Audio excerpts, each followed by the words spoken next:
রাগ সবার সাথে করা যায়, কিন্তু অভিমান করা যায় কেবল প্রিয়জনের সাথে। অভিমান মানে দূরত্ব নয়, অভিমান মানে মন চায় তুমি বুঝো আমাকে। যার প্রতি কোনো আশা নেই তার প্রতি কখনো অভিমান জন্মায় না।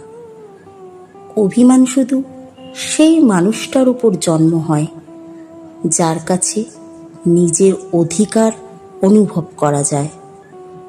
অভিমান আসলে ভালোবাসার এক রূপ, যা যত্ন চায়, মনোযোগ চায়, একটু সান্ত্বনা, একটু আলতো ছোঁয়া চায়। যে অভিমানের উত্তর ভালোবাসায় মেলে সেই সম্পর্ক টিকে থাকে বছরের পর বছর।